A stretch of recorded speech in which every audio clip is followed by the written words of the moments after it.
I'm sure you've all had the experience of instantly being able to pick up on the emotional vibration of a family member or friend. But what about a stranger? Is it possible for someone who doesn't know you to pick up your good or bad vibes from a distance? So I'm a teacher, and for a number of years my summer job was leading high school trail crews. And one of these trail crews I led in the Finger Lakes National Forest up in Watkins Glen, if you're familiar with that area. And besides working hard and living in tents, great experience for high schoolers, we try to get them out into the community and find things that they could kind of interact with the local community and have some fun and get our name out for our organization. So we found out about this music festival in nearby Trumansburg, which is over by Ithaca, about 45 minutes from where we work, called the Grassroots Festival. Have you heard of it? Yeah. So yeah, lots of twirly skirts and tie-dye, that type of festival. So we found out that if we volunteered to pick up trash for half the day, they would give us free admission for the rest of the day. So we thought, this is great. Teachable moment. We'll teach them about recycling and garbage and not to throw stuff out and things like that. And we'll get to dance and listen to all this great music. So the day comes, and you can imagine how this goes. We got to get up early to get to our early morning shift because we volunteered for the early one so we could listen to the most music. So I don't know if you know any 16-year-olds, but getting them out of bed in the morning, especially to pick up trash, and then loading them into our giant Ford club wagon and heading on the road. So things are going great, except for the occasional, like, what are we doing? Picking up trash?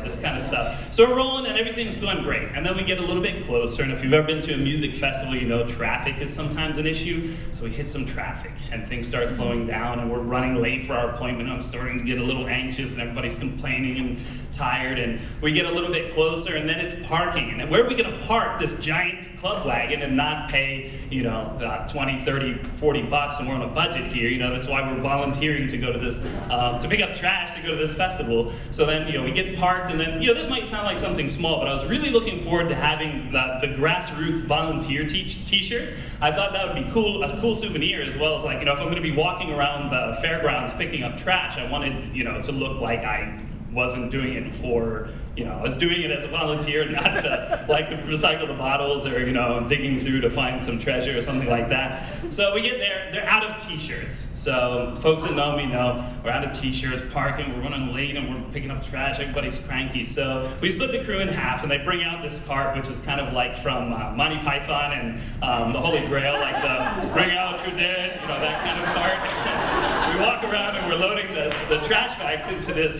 this cart, and this is early in the morning, so hippies are rolling out of bed in various states of undress, and we're seeing nipples and empty bottles, and we're smelling incense and other assorted smokes, and this type of thing. And we're walking around, and juices, garbage juice is dripping on us, and it's just turning into this miserable morning. So 1 hour, 2 hours, 3 hours, 4 hours of this, and everybody's just dragging. And so we get back, and we're waiting for the other crew, and I'm just miserable, and I'm like, whose idea was this? And I'm kind of leaning against this fence, I don't even want to hear the music. I just want to go back, and it's regretting that we even thought of this. And I'm sitting here against this fence, head down, trying not to look too dejected, but kind of enjoying my wallowing a little bit. I noticed these folks looking at me, and there's a guy making eye contact, and he's got a beard and dreadlocks, and he's sitting down.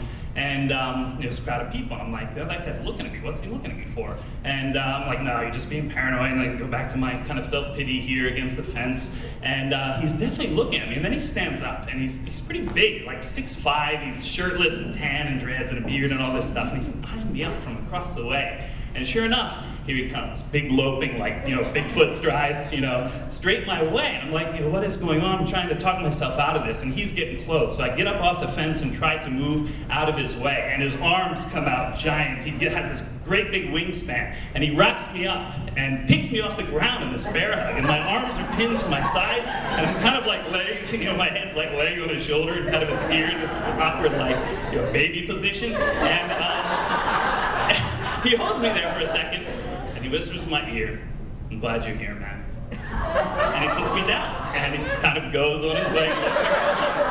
So, I kind of stand there for a second, look at my students. They're all kind of doing the go on the ground thing, and then everybody just busts up laughing, and it just totally broke the ice for the rest of the day. We had a great time. We changed out of our garbage-soaked clothes and just had this great afternoon, and it was just a perfect catalyst. So I'm still not sure if he actually could sense my vibes and targeted me, or if I was just a huggable obstacle kind of in his way to some other place. But I do know one thing. Hugs, especially from hippie giants, feel good, and they're a great way to transform bad vibes into good ones. Thank you very much.